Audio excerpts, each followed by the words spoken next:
So let's take the BRRRR to the next level. This is where this is how you're going to build your clientele base. If you aren't already focused on serving people that are buying real estate, if you're not already a wholesaler or a real estate agent, or you're an investor yourself and have a good network, if you're not a financial advisor, a CPA, or an accountant, or just a general business owner, those are the people that you need to get in contact with. You can meet them at real estate meetups, in Facebook groups.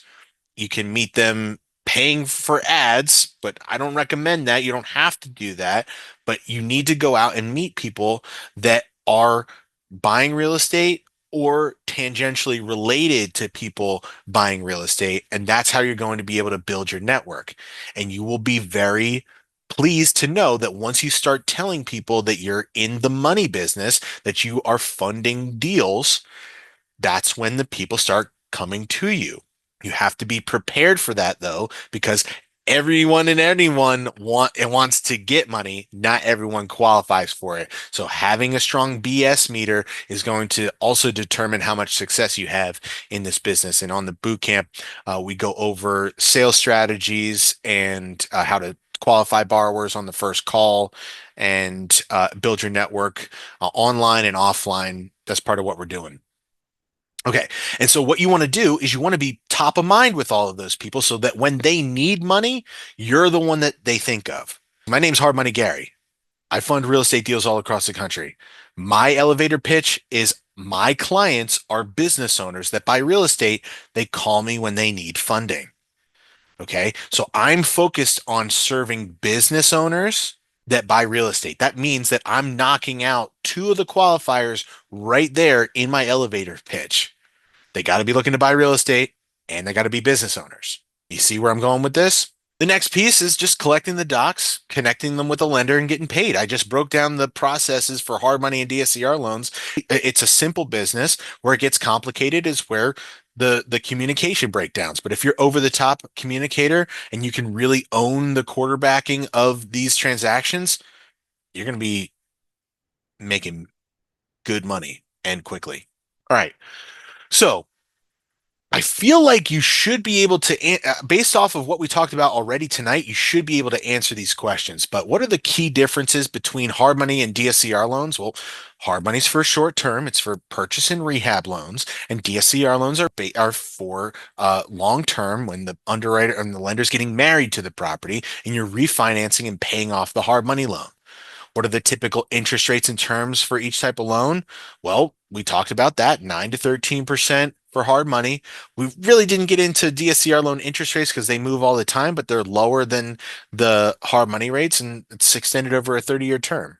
Do DSCR loans require personal income verification? No. There's no income verification, no tax returns required.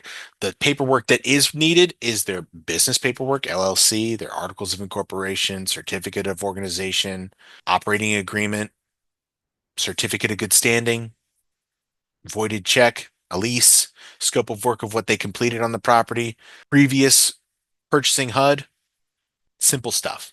What is a DSCR ratio and how does it affect the loan approval? We talked about that we can go down to a 1.0 where it's basically breaking even. We're trying to target for 1.15 or 1.25 so that we know that they're actually bringing in some income.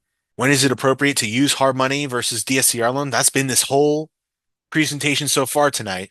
So based off of this, you guys are now more educated than 95% of the real estate agents out there, and you know more about hard money and DSCR loans than a lot of real estate investors. And that's how you can leverage your expertise in order to fund their deals. You just need to know where the lenders are, collect the paperwork that they're looking for, coordinate the transaction to closing, and you can get paid.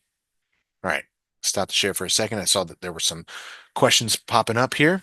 It's a website for this is a must. No, it does help you though. Any credibility helps.